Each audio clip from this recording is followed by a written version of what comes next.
Alcatraz, the Rock. 12 barren acres in the middle of San Francisco Bay.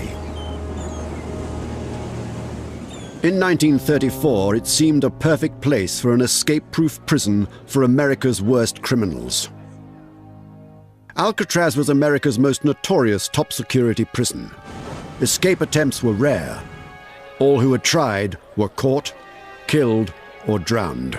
This was the state-of-the-art institution of its time, sort of like the Titanic. You know, the Titanic's never going to sink. And I think everybody just figured that nobody's going to escape from Alcatraz. But on June the 11th, 1962, 3 prisoners achieved the unimaginable. Through a series of ingenious maneuvers that took more than a year to prepare, Frank Lee Morris and brothers John and Clarence Anglin broke out of their cells, out of the prison, and disappeared, never to be found alive or dead.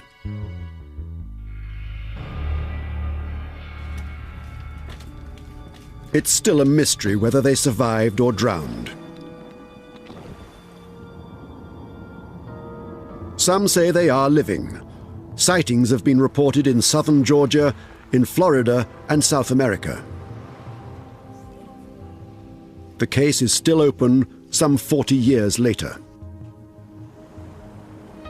Their story began on August the 11th, 1934, when the old military prison located on Alcatraz Island was reopened as a federal penitentiary. Alcatraz is ready. Machine Gun Kelly, just sentenced to life imprisonment, will be among the first tenants. They were going to put the bad, the worst there. So it was supposed to be an escape-proof facility. The men that were kept at the Alcatraz facility of the Bureau of Prisons were those who had made numerous escapes or escape attempts from other facilities. Before long, its walls contained some of America's most notorious criminals, including Al Capone, Machine Gun Kelly, Nicky Cohen, and Robert Stroud, the infamous Birdman of Alcatraz.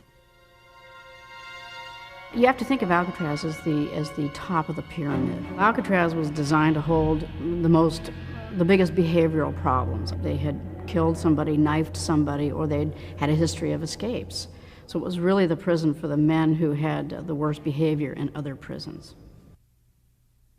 The maximum capacity of the prison was 600, but Alcatraz rarely exceeded 250 prisoners. It boasted the highest ratio of guards to prisoners. Authorities claimed it was impossible to escape from Alcatraz. Attempting to escape from Alcatraz, that's more or less a guy that's kind of given up on life, because this wasn't the easiest place in the world to break out of. They had one guard here to every 3 prisoners. They had 9 official standing accounts, but they counted us every 15 minutes, 24 hours a day. The newly fitted-out facility had state-of-the-art steel bars, thick concrete walls, and guards rumored to be marksmen with shoot-to-kill orders. The island was covered with fences, topped with barbed wire. Every day, there were many scheduled and unscheduled body counts and cell inspections. Then there was the bay itself. Alcatraz was an island prison. It's more than a mile to San Francisco. The water was said to be unbearably cold, the tides and currents treacherous, and there were reports of man-eating sharks. Some of this was true, and some was exaggeration designed to scare the prisoners. Alcatraz Island has been surrounded with myths from its very inception. Some of those myths were that the water was way too cold for a man to survive the swim from Alcatraz the 1.5 miles to the mainland. This is not true. Since 1900, it had been swum regularly with no problem. There was also the myth put forth that the guards on Alcatraz were expert sharpshooters. Many of them were not sharpshooters at all. The Bureau of Prisons announced publicly that San Francisco Bay was filled with great white sharks, which of course eat human beings. There are no great white sharks in San Francisco Bay, and there never have been. Despite this propaganda, escape attempts were made. 1,576 prisoners went through Alcatraz during its tenure as a federal prison. Of that large number of men, there were only 14 escape attempts of which we are aware, and 36 men who tried to escape. None of those men succeeded. Some died violently, some were shot to death, most were recaptured.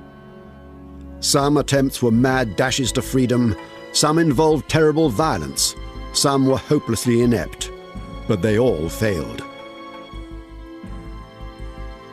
Until Frank Morris and brothers John and Clarence Anglin came along. Both Morris and the Anglin brothers had been in and out of jail since they were teenagers. Robert Anglin is John and Clarence's brother. They started off as pretty young kids, I would say 8 or 10 years old. And they would pick up things in stores. I guess it would be petty larceny. John and Clarence Anglin were always in trouble, always stealing together, always planning and organizing their burglaries. They had to go to the reformatory school for that for maybe a couple of years. And they had broke out of one right after another. They couldn't keep them in them. Yeah. They committed a bank robbery with a toy pistol and were caught. You don't go around robbing banks with toy pistols, you get killed. When they were caught, they threw the book at them. They wound up with 30+ years for sentences. John William Anglin was doing his time at the federal penitentiary at Leavenworth, Kansas. When he tried to escape, he was transferred to Alcatraz in the autumn of 1960. He was 30 years old. The following January, Clarence Anglin, a year younger than his brother, followed him from Leavenworth to the Rock. Frank Morris came from a very tragic background. Mother, father abandoned him, drifted into crime, wound up in various state prisons, including Florida's. Frank Morris was serving a 14-year sentence for bank robbery at the federal penitentiary in Atlanta, Georgia, when in January 1960 he was transferred to Alcatraz. In the spring of 1961, these men first hatched their plan to break out.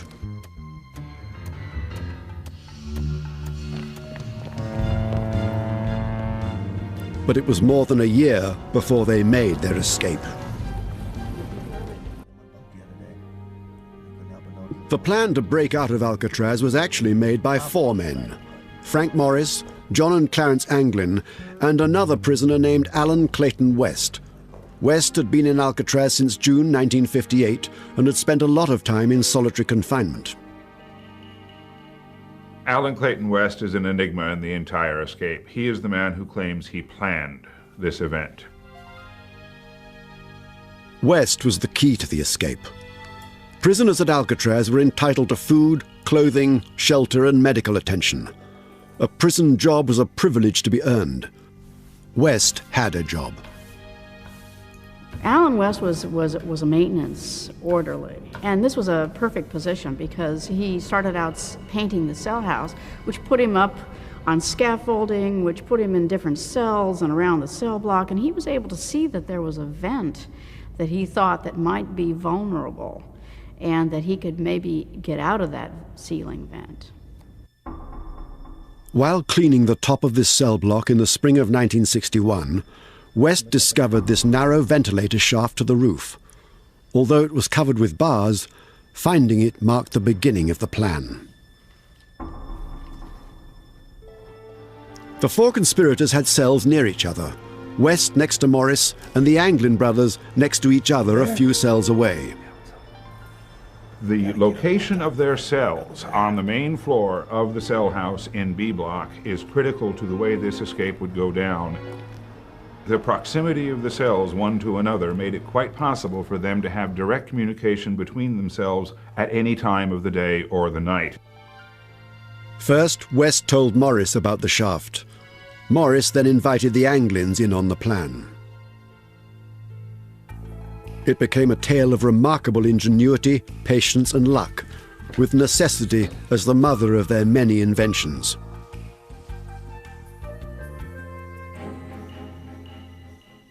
Behind those cells was a rarely used utility corridor filled with a maze of pipes.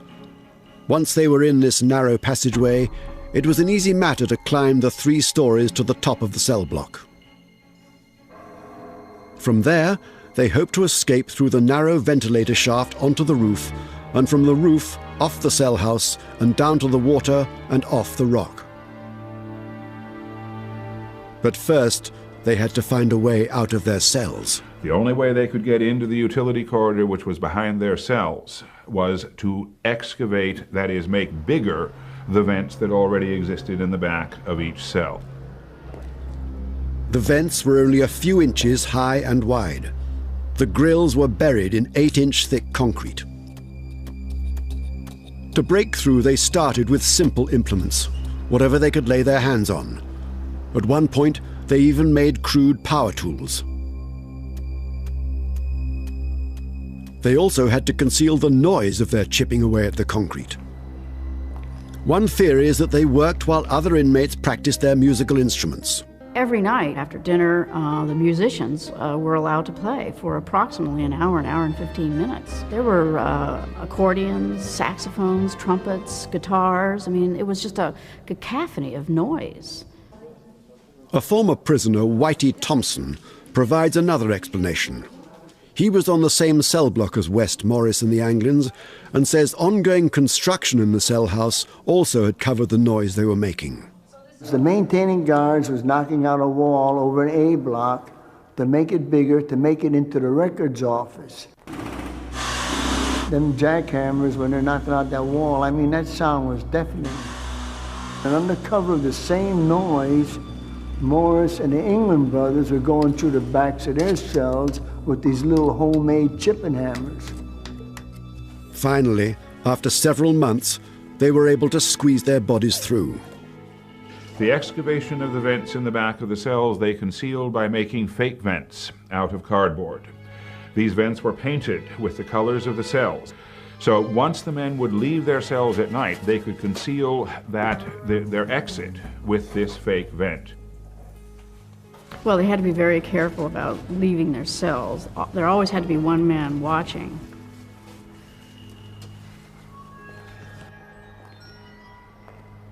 They simply had 2 men and 2 men, Morris and West, and the Anglin brothers, and one of them would watch while the other one would dig. Their secret plan was widely known among the other prisoners, dozens of whom helped. I was astounded to read in the FBI reports that maybe as many as 80 inmates out of the 160 or 180 that were still on Alcatraz knew about it. Myself, when I was a prisoner here, anyone that attempted to escape or wanted to escape, I'd help them all I can. That's the way a good inmate does. He helps another inmate any way he can. You know? Whether you want to go or not, if you can help him, you'll help him. But even if the 4 prisoners could break out of the cell house, they had a much bigger problem: how to get off the island. Swimming had ended earlier escape attempts. They would need some type of boat.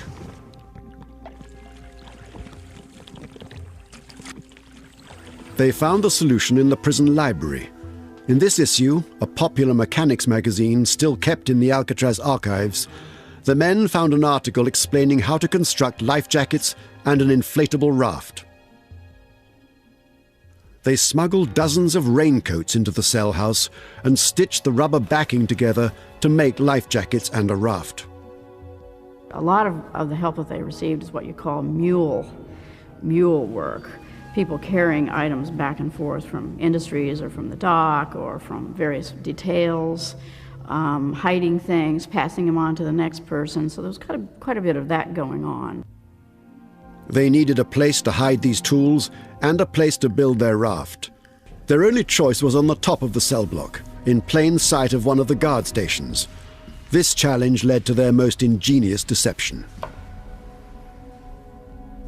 One of the most controversial aspects of this escape, and this was hidden from the general public until the early 1990s, was the fact that a part of the cell house was blocked off from view by between 40 up to as many as 80 blankets. Alan Clayton West is the one who pulled this stunt, the biggest trick of this entire escape. West convinced the guards that to prevent dust and paint from splattering on the floors below, while he cleaned and painted the top of the cell block, he had to hang blankets. Damn it, West! Of course, the real reason to hang blankets was to conceal their work on the escape. They were able to follow through with their escape because of the incompetence of the security. No question about it. Can you imagine being able to put up blankets on top of a cell house so that no one could see what was going on behind those blankets? Unbelievable. The guards allowed the blankets to hang for more than 2 months. To fool the guards while they worked on top of the cell block, they constructed dummy heads to pass the nightly head counts. These are the actual heads they made, carefully preserved in the prison archives and rarely seen. People wonder, where did they get this material to make a mask?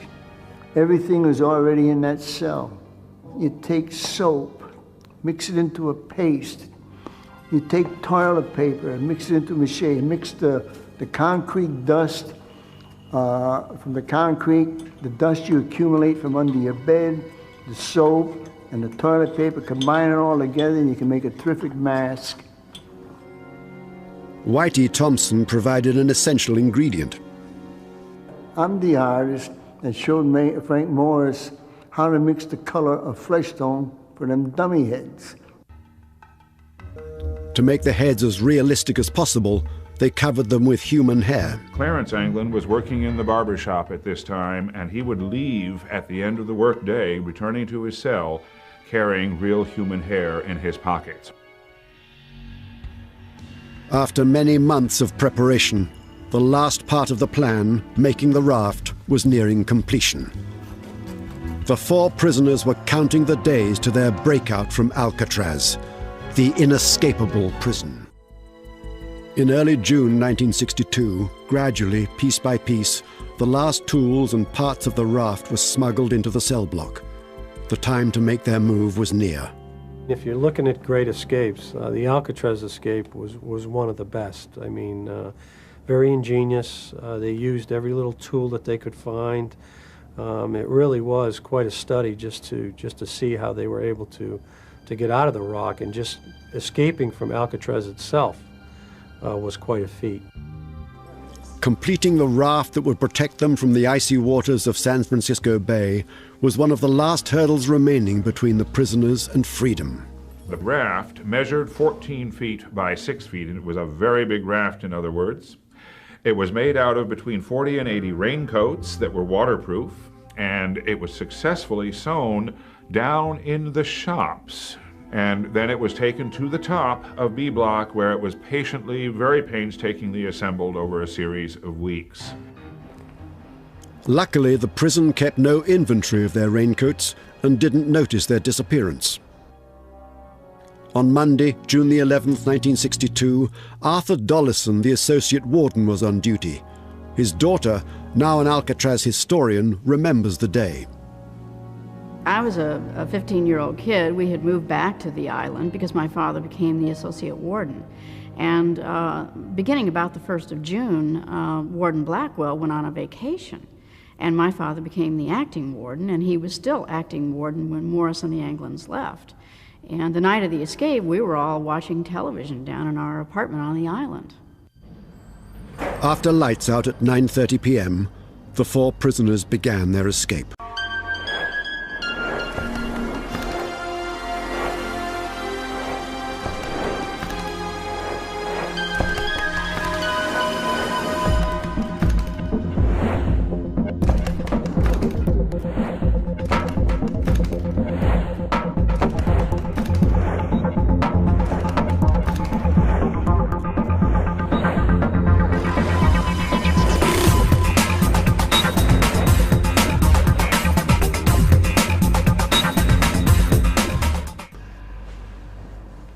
They're in their cells. They've got to get everything organized. They've got to get through those openings. They've got to get up to the top of the cell house. Then they've got to literally punch that ventilator out. Each man set his dummy head in place and propped up his blankets to resemble a sleeping body. One last time they squeezed out of the back of their cells. One last time they set their fake grills in the holes behind them. I knew they were going that night. Well, the word was out they should be going that night, and we were listening for it. I can hear them working their way out into the tunnel that's in between the cell blocks. They met in the utility corridor and began their climb to the top of the cell block. But only 3 men were in the narrow passageway. Alan West was struggling to break out of the back of his cell. He couldn't get through his opening. There was a steel bar that he hadn't anticipated. West had never fully excavated the vent hole. I could hear him going up, climbing on the plumbing towards the ceiling of the cell block. And while they were going up, one of them dropped the bar. I heard it fall, cling, clang, bang, hitting all them pipes as it fell all the ways down. And when you've been in prison a long time, you get to know every single sound in prison. We heard that bar fall. It just jumped right out. And the moment it fell and I could hear it, I looked over to the gun rail at the guard over there, and he didn't bat an eye. I know he heard that sound, but he didn't bat an eye. Whitey is not the only one to question that the guards knew about the escape and did nothing to stop it. When we went out there to visit Alcatraz, they showed us the route they took, you know, in between the walls where all the plumbing was. And I don't know how they could do all of that without, you know, somebody hearing it, the noise. They met on top of the cell block, where the hanging blanket still hid them while they completed the raft. The Anglin brothers were finishing up the raft because the top of the cell block was the only place where you could actually make a raft because it was big and it needed a big space to build. So they were all working up there until the last minute. Meanwhile, West worked furiously to free himself, but time was running out. Frank Morris and the Anglin brothers couldn't afford to wait. They had to leave West behind. They had always known, and they had always said among themselves, if you're not ready to go, we're going. So, you know, it's every man for himself in a way.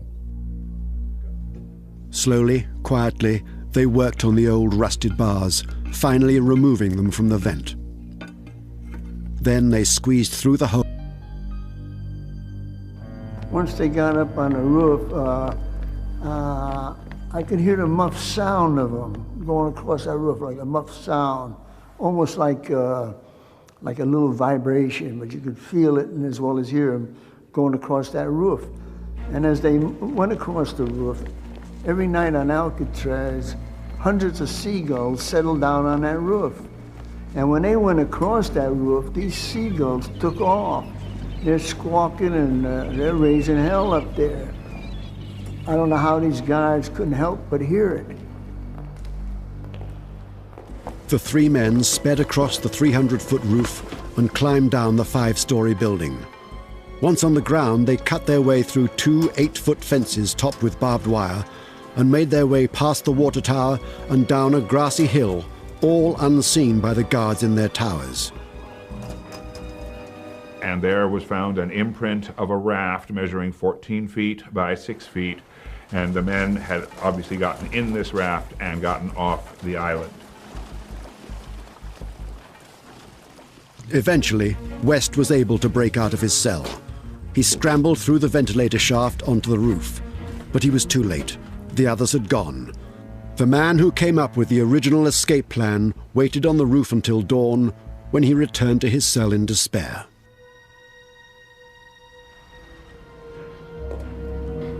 Around 7 o'clock in the morning, the wake-up bell rang, and all the inmates got up. They had about 10 minutes to wash up and go to the bathroom and have a cigarette, and then there's a whistle. The lieutenant blows a whistle, and all the inmates stand at the bars, and that's called the first stand-up count of the day.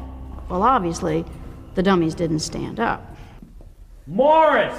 When neither Anglin brother nor Frank Morris stood up in their cells, the guards had to investigate.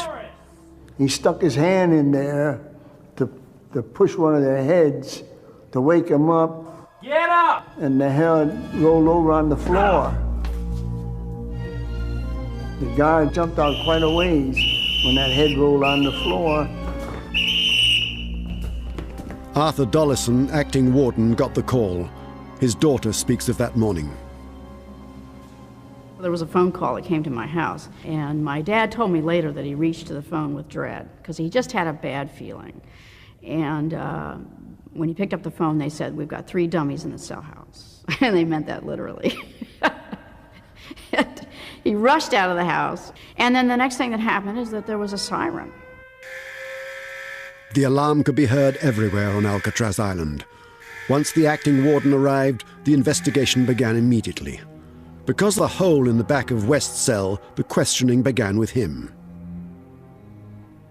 Alan West had to acknowledge that he was part of it because there was this huge opening in the back of his cell.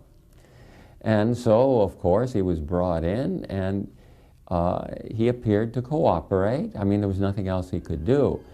He provided some details, and he did not provide certain details. He told them what was safe to tell them, and that would not jeopardize the chances of the others. Dozens of Alcatraz guards searched the island from top to bottom, from the cell house and prison roof to the power station and workshops. They combed the grounds under the water tower and all along the shoreline. They circled the island to look for bodies and to check the numerous waterline caves where men could hide. While the guards hunted, the other prisoners were held in their cells waiting to be interrogated. They talked to all those guys. You couldn't get no one to talk on Alcatraz. None of these guys would ever talk. At the same time, the dragnet was rapidly expanding. The search was supposedly one of the largest manhunts since the Lindbergh baby kidnapping. And it was an air, land, and sea search. The Coast Guard put out 3 cutters and aircraft, all the local police. The FBI, of course, were called. When the federal agents arrived, they were amazed at what they found. The first questions that arose is, what the dickens are those blankets doing up there on top of B Block? But what the FBI found behind the blankets was even more shocking.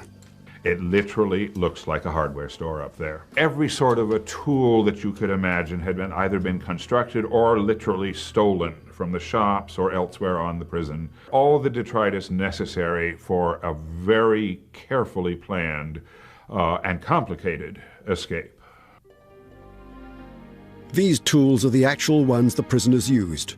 They're held in the prison archives and are rarely seen. In addition to all this equipment, the search turned up some clues to help piece together the true story.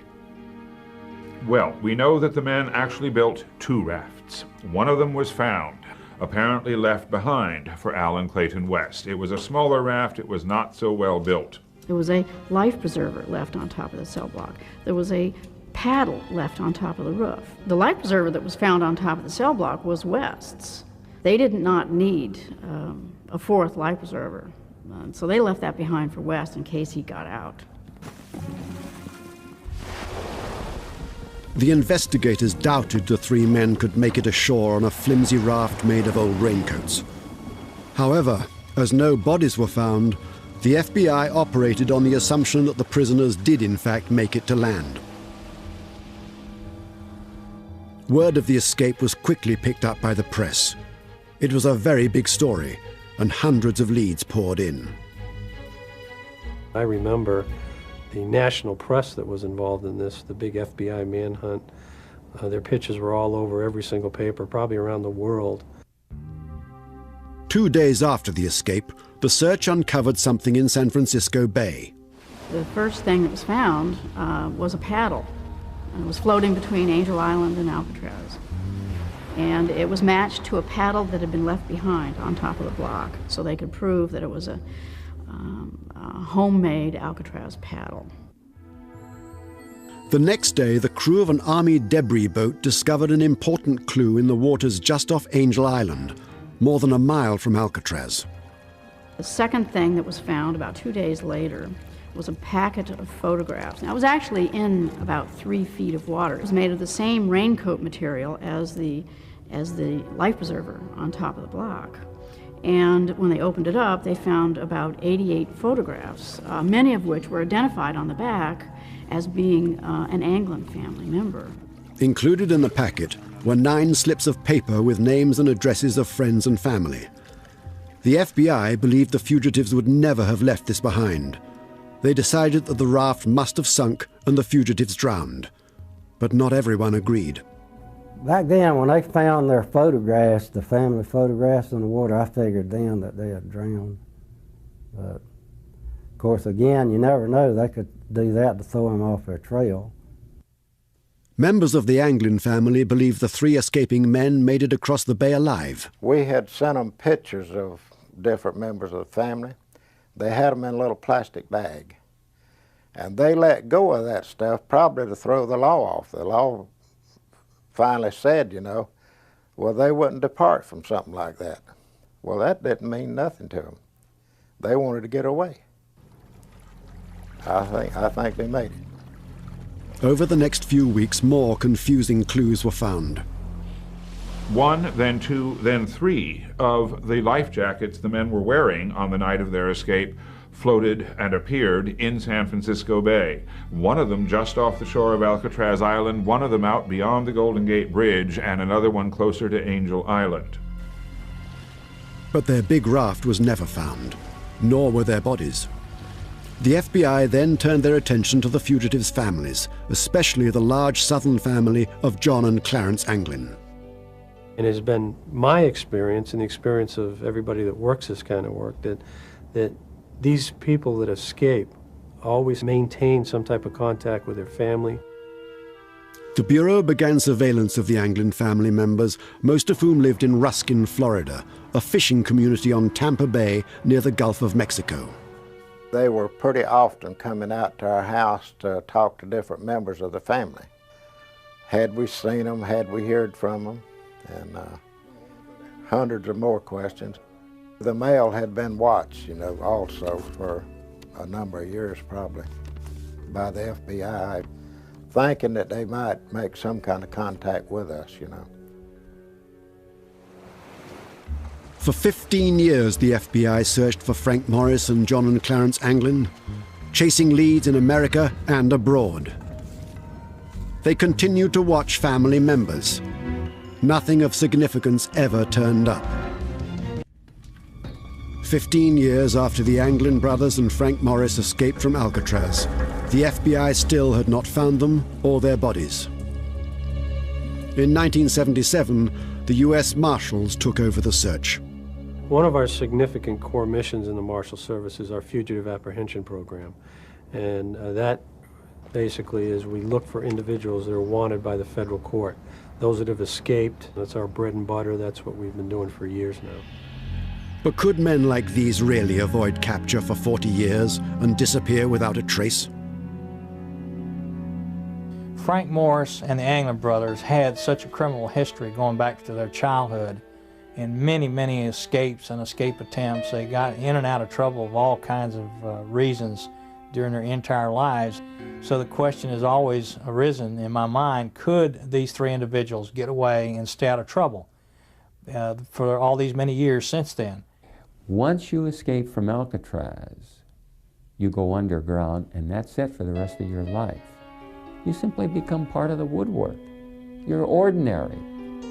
Sightings of the fugitives and leads to their whereabouts trickle in to this day. A lot of phone calls, a lot of leads. Some were good and some were the typical one where I just saw somebody who looks like him in a 7-Eleven. Or I saw somebody passing me by in a vehicle. But there were a couple, 2 or 3 real good ones that we ended up following up. This mystery has hung around for 38 years. And people being as they are, they cheer for the underdog, and I'm sure a lot of people think, are wishing and hoping that they did make it out. And we're just wishing and hoping that we will find the answer to that question. Many believe the raft deflated and the convicts had to swim for their lives. They were old, Navy issue, raincoats. I have to think that the raft started to break up almost immediately, and they started to sink, and they were forced to put on their life jackets, and they were fighting cold, cold water with all of their clothes on. The government's position is that the escaping prisoners probably drowned in the bay, but others argue they have no hard evidence of this. The Bureau of Prisons, to this day, will tell you that they drowned. But there's no proof that they drowned. Police officers will admit that anytime there's a drowning, those corpses usually wind up on the shores.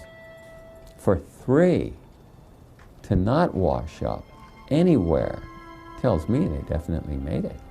My belief is that somebody was waiting out in the water in a boat, and I believe that they made their escape that way. The raft was never found, and I would go back to the fact that the raft having never been found, along with no body's been found, that raft was taken on the boat that met them and picked them up. This theory maintains that a boat was arranged by another prisoner at Alcatraz, a former mob boss from Harlem, Ellsworth Bumpy Johnson. Bumpy Johnson was the type of guy that would have helped any way he could. He was that type of person. He was anti-police, anti-establishment. Bumpy Johnson had connections. If Bumpy did that, then I would say, yeah, they got away. It was illegal for a non-authorized boat to get within several hundred yards of Alcatraz. However, official police records confirm that there was a boat between Alcatraz and Angel Island on the night of the escape. There is some official evidence to suggest that a boat was out there. Robert Cecchi was a San Francisco policeman on duty that night, and he would report later to his supervisor that he did see at 1 o'clock in the morning a boat standing silent off the shore of Alcatraz. After a period of time, its motors were re-engaged, the lights came back on, and the boat went right out sailing through the Golden Gate and disappeared. The authorities believe that if the fugitives survived, it's likely they fled the country, first to Mexico and then possibly to South America. These men had studied Spanish while they were in prison during the course of the 9 months they planned this escape. The men did plan from the very beginning to escape down to South America, where they figured they would be fairly secure from discovery. A search of Alan West's cell turned up a map of Mexico torn out of a road atlas. The question has been asked many times about just where did these 3 individuals go after they escaped. Brazil would be one of those countries that you could go to and there's no extradition. A lot of criminals who have gone to Brazil to escape American authorities in the past. The marshals had good reason to suspect that this is exactly what Morris and the Anglins did. Another individual out in Texas came up with information that her grandfather had pointed out to her one of the individuals who had escaped successfully from Alcatraz and was looking for paperwork to get out into a foreign country. One of the most promising leads involved a former friend of the Anglin brothers who reported seeing them in Brazil in 1975.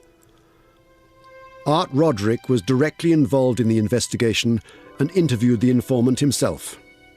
This one seemed to be pretty good based on the fact that he had known them previously and wasn't just identifying them off, the pictures that we had. So those are always the best leads, friends or family members. There was a lead that was chased down in Brazil. We were told again by a tipster that they had in fact seen these individuals at a bar in Brazil. We pursued that to the point where a deputy did in fact go to Brazil and find this bar and did some interviews down there without any results. In 1989, a promising lead started one of the most peculiar escapades in the continuing manhunt. The informant was a woman the authorities called Kathy. There were anonymous tips called in, and one of those was forwarded to our office here in Tallahassee. It was with a description of where a house and a trailer located outside of Marianna, Florida, was located. That there were 2 people living there that was believed to be Anglin and possibly Frank Morris. Marianna is in northern Florida, near the Georgia and Alabama state lines. For several weeks, U.S. Marshal Mac McClendon drove around back roads hunting for the fugitives.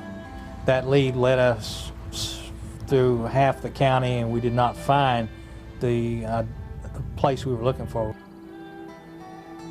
The individual who provided these anonymous tips had knowledge that most people would not know unless they were familiar with the case, familiar with the Anglin brothers.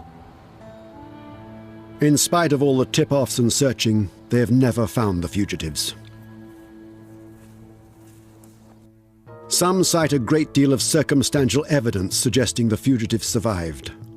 Over the years, the Anglin family has received numerous unexplained letters and postcards, especially at birthdays and holidays, and every Mother's Day until her death, John and Clarence's mother received flowers from an anonymous source.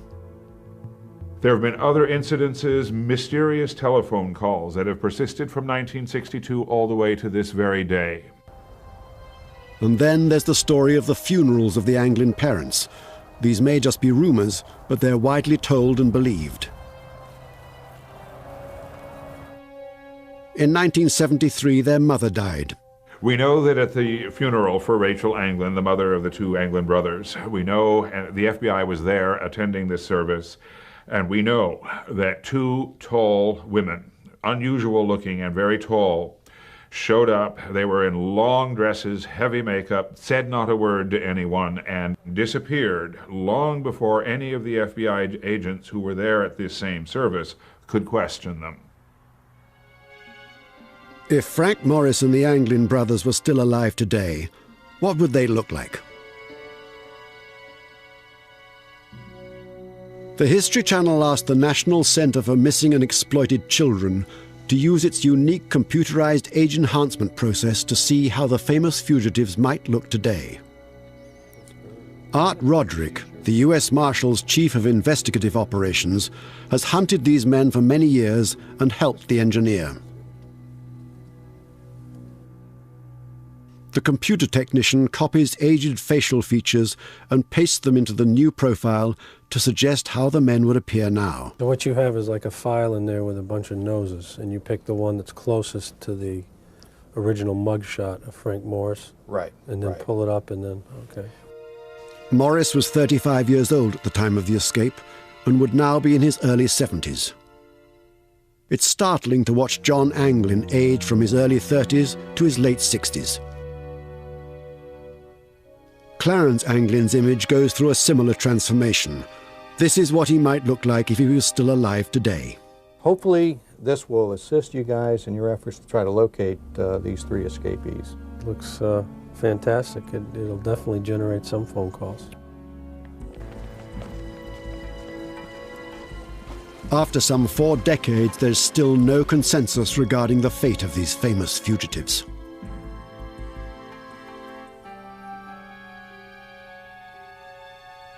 It's difficult to speculate, and I hate to say that they didn't make it, because as soon as I say that, sure enough, they'll turn up a week later. But more than likely, I don't think they made it out of the water, so to the other side. For those people who insist they drown, I respond by saying they haven't done their homework. They don't know what these boys were really like. They were not going to drown. Personally, I think their bones are still out in that bay. I'd love to sit here and tell you that they made it. I knew these guys. I'd love to tell you that, but if I did, I'd be lying to you. Only months after their 1962 escape, Attorney General Robert Kennedy announced the closure of the prison on Alcatraz Island. The remaining inmates were transferred to other institutions.